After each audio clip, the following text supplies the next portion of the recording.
very good evening to you. Many thanks for joining us tonight on the broadcast. You're right in time for KUTV Weekend Live. Before we get you informed on what is shaping the world of news, let's get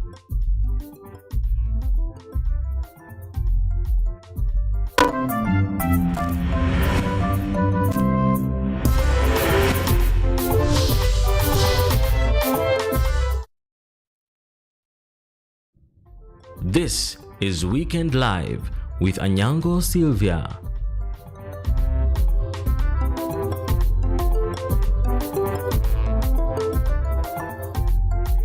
That's right. On the sign language interpretation tonight is Naomi Ombui. Remember, this broadcast is also coming to you live on our YouTube platform at KUTVNEWS Kenya, and you can also interact with X Anyango Sylvia Ki. Now we begin tonight with news on politics, where leaders in the Coast region have urged youths to register in large numbers as voters during the ongoing mass voter registration exercise to boost the region's political influence ahead of the 2027 general election. The call was made after a 10-kilometer jog involving over 1,000 youths in Mombasa from Nyali to Mamangina waterfront. Businessman Abubakar Ali Joho emphasized the voter registration as a tool for empowerment, urging youth to shun drug, maintain peace, and participate actively in elections. Mombasa County Assembly Speaker Aharub Katri and Senator Muhammad Faki pledged to sponsor 100 youth to acquire passports for overseas job opportunities. Leaders stress unity, discipline, and numbers at the ballot as key to electing leaders who will champion the Coast region's interest. Na heshima yetu ni kura yetu. Nyinyi vijana muko na shida, muko na mtandao masaa 24, muko na mdomo masaa 24, siku ya kura unakunywa kitu yako unalala. Hiyo ni ujinga. Tumeelewana? Na mimi naitwa discipline. Kwa vile iko love, hiyo story ya watu huyu anapigana na huyu ama huyu anaekeana kisasi na huyu, hizo ni stories zimepitwa na wakati. Sisi tunataka vijana tuwe pamoja, kwa sababu umoja ni nguvu. Hatuwezi kupitisha mtu ikiwa hatuna umoja. Na kura ndio silaha yetu. Hakuna kitu kingine ambacho tutasongeza mbele isipokuwa kura yetu. Vitambulisho viko ama hakuna hapa? Kadi za kura ziko ama hakuna? Wangapi wana kadi za kura hapa, hebu tuone. Wangapi wamejiandikisha kura? Unajua kadi ya kura ukiwa na kitambulisho wewe unaenda kujiandikisha tu, si ndio? Now, at least 7 people have been killed and more than 120 houses torched following violent inter-community clashes in Transmara South, Narok County. The violence, reported in Ongata, Barikoi, and Lolgarian areas, is believed to be linked to a land dispute. Authorities say more than 260 families have been displaced, with hundreds of residents seeking a refuge in nearby schools and public facilities. Property worth millions of shillings has been destroyed, further worsening the humanitarian situation. Local officials warn that tensions remain high as affected families struggle with shelter, food, and safety concerns, raising fears of possible retaliatory attacks if calm is not restored.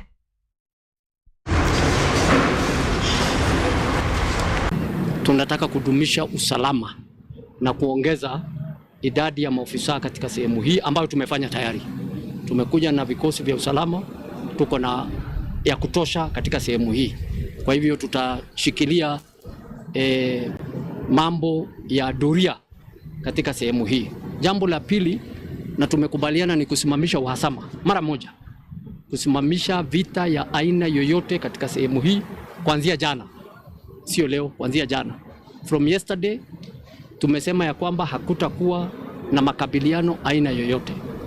Jambo la tatu ni kwamba wale wote ambao wameadhiriwa na wameenda kwa shule pale inaitwa Sankale, tunawahimiza warudi manyumbani, kwa sababu tutaweka security katika sehemu hizo ambazo zimekuwa na matatizo. Ni location 3.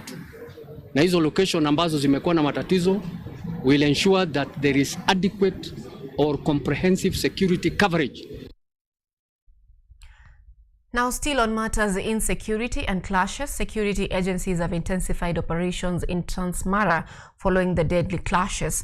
Rift Valley Regional Commissioner Dr. Aldi Hassan has confirmed the arrest of 2 suspects accused of inciting violence as police continue to search for more than 20 others believed to be involved. The government has also announced a crackdown on illegal firearms in the area, urging residents to surrender weapons voluntarily. Dr. Hassan has warned that there will be no tolerance for those fueling the violence and cautioned political leaders and opinion shapers against politicizing the conflict. Residents have been urged to embrace dialogue and peaceful coexistence as authorities work to restore order.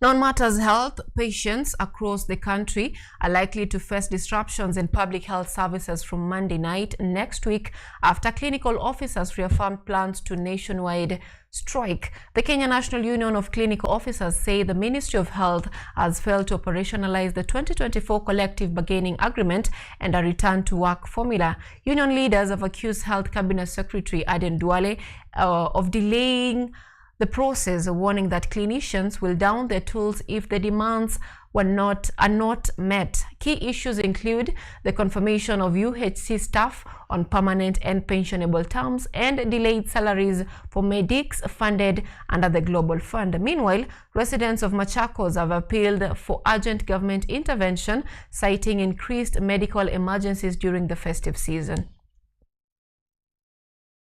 Comrades, power! Sorry. That we gave 21 days with the expectation that if there is goodwill from the employer, they will call us, we sit down, sign the CBA with the Minister of Health, and also finalize the CBA with the Council of Governors, or even agree otherwise by virtue of on how to address our grievances. Because that has not happened, and we now have less than 7 days remaining. We must make it very clear that on 23rd at night, Mugomo itaanza. We will start a national strike that will affect all county government hospitals and all national referral hospitals. This is a sensitization to the national government to take action, to the council of governors to take action, and all the counties, and also specifically to Kenyans who depend on this facility to know that this will affect services, and they have a responsibility to take care of their patient. There is also the matter of Global Fund. These are colleagues who have been providing services, especially on the programs for the HIV and also the TB. They have been working on contractual manner since 2009. And actually for the last 17 months, they have not been able to receive their pay. We know the government is in the process of entering another agreement with the government of America, so that they can be able to ensure continuity of the provision of these services across the country. So what we are telling the government is for them to be able to clear the arrears of these colleagues that have not been able to receive their arrears for the last 17 months. Now, moving on to matters of agriculture, the government has intensified its push for large-scale irrigation-led agriculture using technology-driven and digital farming systems to boost productivity and reduce dependence on food imports.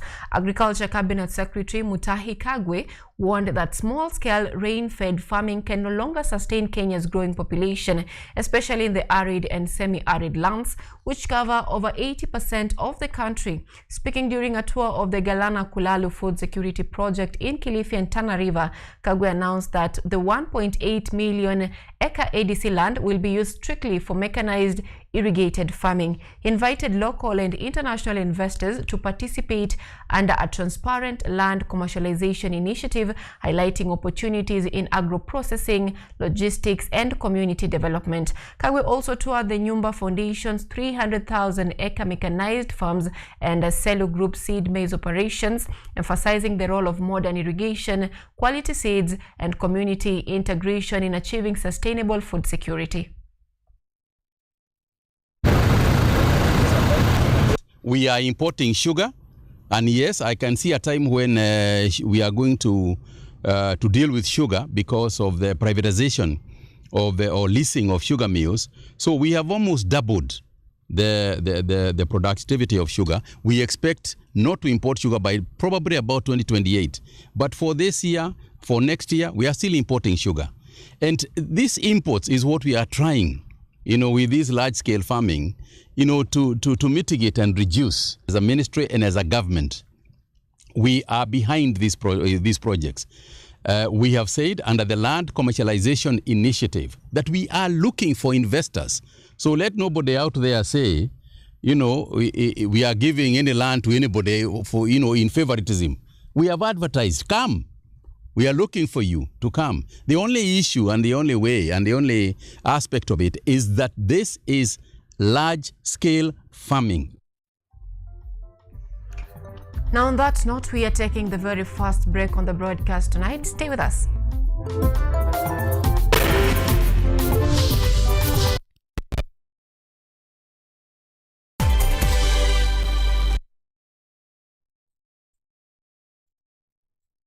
Of technology as we uncover the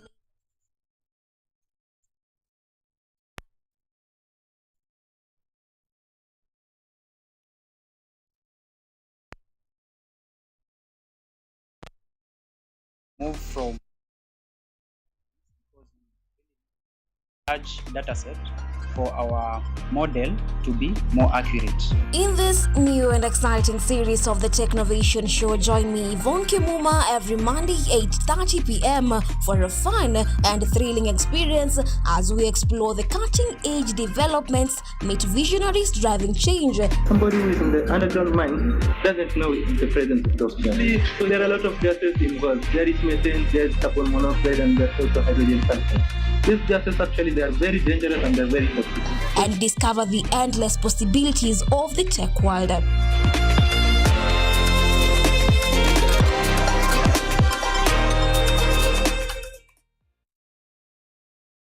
Are you an aspiring media practitioner, a graduate, or you just want to advance your skills in television production? Then welcome to Kenyatta University, where education meets innovation. KUTV, the premier university television station in Kenya, is now offering short courses in TV studio, field technical operations, and video editing. Through these courses, you will acquire hands-on skills on camera operations, media production, lighting techniques, audiovisual editing, and sound and visual control, and how to operate key equipment in modern TV control room. Enroll today at KUTV and discover your full potential in cutting-edge TV broadcasting. Graduates of these courses will receive professional certificates. For more information, visit our offices at KUTV Studios or call us on 020-870-4252 or 020-870-4255 or SMS us on 0739-110-544. KUTV, a new experience.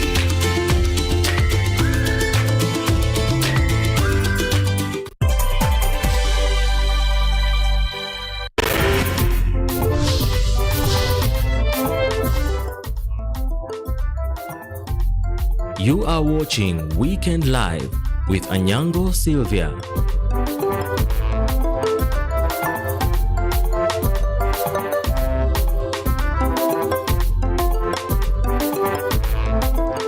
Welcome back. Remember to keep interacting with us on our social media platforms. We are live on YouTube at KUTV News Kenya, and you can also interact with us on X at KUTV_Kenya.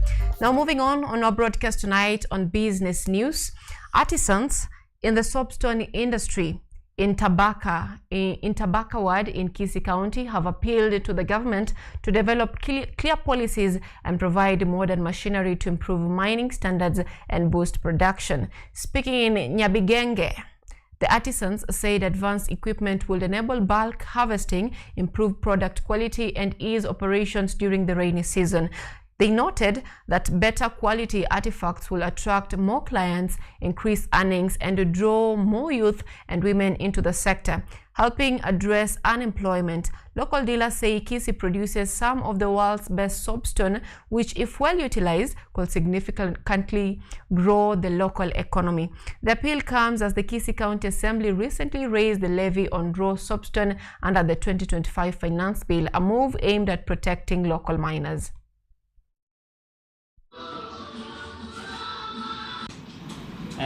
wageni wakipatikana wengi, wakichua wengi, basi hapo hata mazingira yatakuwa sawa, kwa sababu wenzetu wanaotuzunguka kampuni huwa inakuanga na watu wengi wakati wa kazi. Kwa hivyo kazi ikiongezeka, hata wala ambao hawapo sahihi watapata mkate wa kila siku. Watu wengi wakitazama hii kazi wanaona ni kazi haina mapato, lakini ni kazi ina mapato ikiwa tukikuwa na makastoma mengi. Mimi kama Moses niko na watoto na hii inanisaidia sana katika kusoma pamoja na kupata chakula cha siku. Naomba serikali yetu ingilie ndani, ituletee mashini ya mining iweze kutusaidia na hii kazi yetu, ili wamama wapate kazi ya kufanya.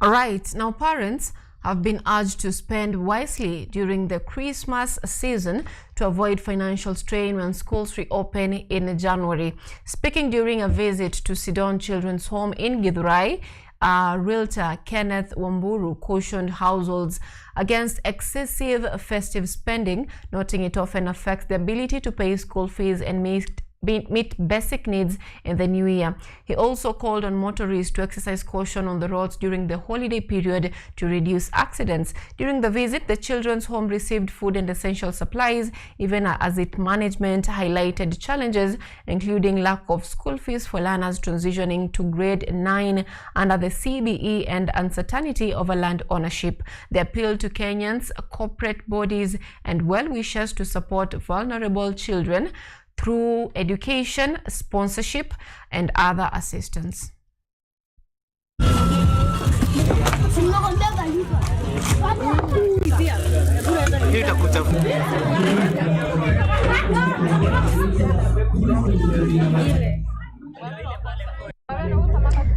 Now, orphans and vulnerable children at Total Love Children's Home in Embu Town have received an early Christmas treat from the Lions Club of Embu. The club donated assorted foodstuff and basic commodities, bringing joy to the children and staff during a visit on Friday. Club First Vice President Makara Kamoto said the initiative was aimed to showcasing love and compassion to vulnerable children during the festive season.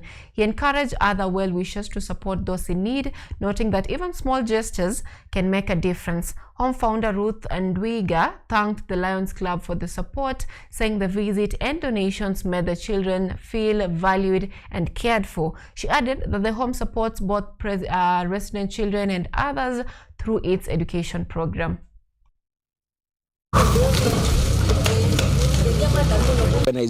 Most organizations, that they should be able to look for homes like these ones and come and share what God has given them. I think this is like a payback time, or rather giving back to the community. This is an ideal spot so they can make arrangements and talk to the coordinator and come and be with these kids. Now, human rights groups have intensified calls on the UK government to address the impacts of a foreign military presence in Laikipia and Samburu counties following a court ruling recognizing children fathered by British soldiers stationed in Nanyuki. Speaking at a press conference, representatives from the groups highlighted not only the social and economic hardships endured by affected families, but also the broader consequences of the local environment and community welfare. Vocal Africa urged a review of the Defense Cooperation Agreement, citing documented cases of abuse, including sexual violence and the ongoing environmental degradation linked to foreign troop training activities. A recent National Assembly report further detailed the adverse effects on local ecosystems and community livelihoods, emphasizing the urgent need for accountability and sustainable oversight of foreign military operations in the region. We as Vocal Africa strongly condemn the long-standing human rights violations that are linked to the presence of the Batuk in Laikipia County. And for decades, these community members have raised concerns on matters of rape, matters of environmental destruction, matters of abandonment of military explosives that have led to several or permanently disability. At the same time, they have left mental torture and psychological torture to the women and girls who are violated in the community. So this, we also have another case that is unresolved of Agnes Wanjiru. This continued silence, this indecisive and delays that are happening in the county strongly shows it will increase public mistrust in the community and pain to the affected community members. So our call to the government and the British High Commission is to take full responsibility and accountability into protecting the rights and prioritizing the citizens of our country, and also ensure that we link them to the right measures that they can access the justice. Sisi Wamasai, ng'ombe ikikunywa hiyo maji na yeye pia sisi tunakunywa. Sasa hiyo inakuja hiyo uchafu yote ya bob, hizo matakataka zao zote ikiletwa inaweka kwa damu, inasanyika kwa damu na sisi tunatumia hiyo maji. Ndio tukishakunywa hiyo maji, kuna wengi wetu wamepata kansa huko nyumbani. Wengi wamepata kansa na wengine wameanza kuumia. Na wakati walichoma hiyo msituni, watu walidhirika sana masho. Tuko na watu wazee huko nyumbani ambaye sasa wana masho, na sasa tukiwa huko msituni sana tunaomba sana sisi ambaye pahali watu wanakuja, tunaomba sana juu sisi tunaathirika, lakini hakuna mtu anaona hiyo madhara ambayo wanaleta ndani ya huko kwetu. Now we are taking yet again a very short break. We'll be back with sports. Stay with us.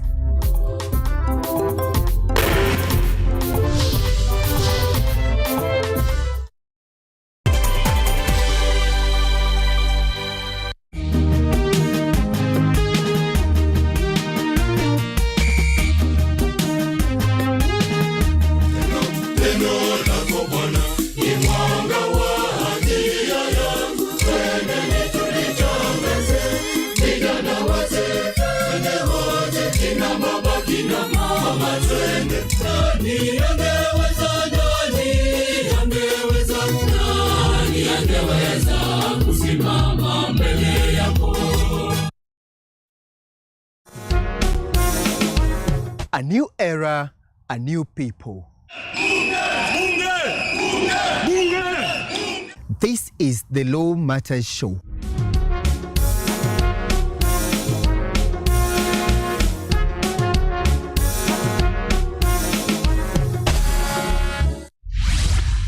A program that brings you legal sensitization on your television. My statement is written and just the quote the prosecution. I think that this loss is a setback for Raila Odinga.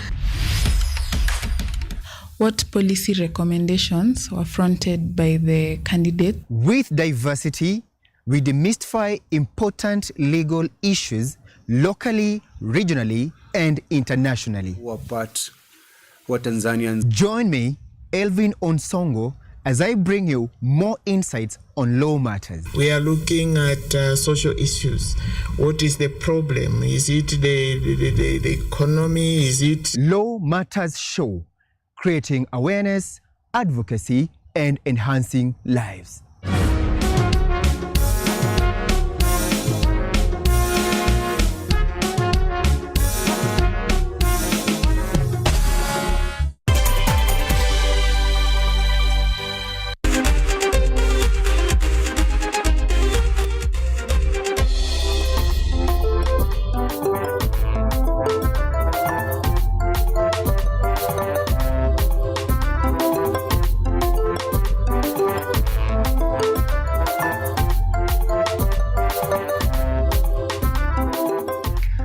Welcome back. Now in sports tonight, the Kenya Academy of Sports has for the first time hosted its annual holiday mentorship and training camp in Nyeri, Central Kenya, as part of a nationwide initiative to identify and nurture young sporting talent. The Nyeri camp brings together 401 athletes selected from the Kenya Primary and Secondary Schools game, while similar camps in 6 other counties have attracted over 4,000 participants under 7 disciplines, including football, volleyball, rugby, handball, and chess. Sports Principal Secretary Elijah Mwangi said the camps expose athletes to high-level coaching, open multiple career pathways, and feed international talent pools. Mwangi also announced plans to establish 80 sports academies across all counties, with 37 contracts already awarded this year, integrated within learning institutions under the competency-based education system. He further highlighted increased international competition allowances aimed to motivate athletes and make sports a more viable career option. The Academy of Sports and the senior members from the Ministry of Education, federations, and of course we have players here who have come here for holiday camp in Nyeri. Essentially across the country we have 7 holiday camp that has been sponsored by the government of Kenya through the Ministry of Youth Affairs, Creative Economy and Sports under the Kenya Academy of Sports. We have brought together over 4,000 athletes that are young men and women who are identified through the Kenya primary and secondary school games, and you'll find we have the juniors and the seniors. Now, the 12th edition of the Mombasa Open Tong Ilmodo International Martial Arts Championship has officially kicked off in the port city after a 2-year break. Speaking at the Aga Khan Hall, Kenya Tong Ilmodo Federation President Master Clarence Mwakio credited government support, particularly the Ministry of Sports, for making the international event possible. He noted that while nearly 50 countries had confirmed participation, travel and logistical challenges reduced the final number of foreign teams. Mwakio said the championship aims to expose young Kenyan fighters to international competition, with 37 academies already established nationwide. World Federation President Grandmaster Tokamitsu Hoshiko expressed optimism that the sport could one day feature at the Olympic Games, as teams including the Batans from Vanuatu take part in the tournament. We are grateful for the support we are getting from the Cabinet Secretary for Sports, Honorable Salim Vuria, for making this historic event happen after a long wait. The Cabinet Secretary saved the Federation from the ban and enabled us to get the event back in the country. And with the support of my boss, Grandmaster Dr. Suk, as well as the President of the World Taekwondo Federation, we have been able to get the event back in our calendar. Well, we expected over 50 countries to come for this championship. However, a few delays here and there and technicalities on availability of flights made the number of foreign participants become lesser. However, by 21st of December, all teams from all over the world will be in the country for this championship, and we'll make it great again.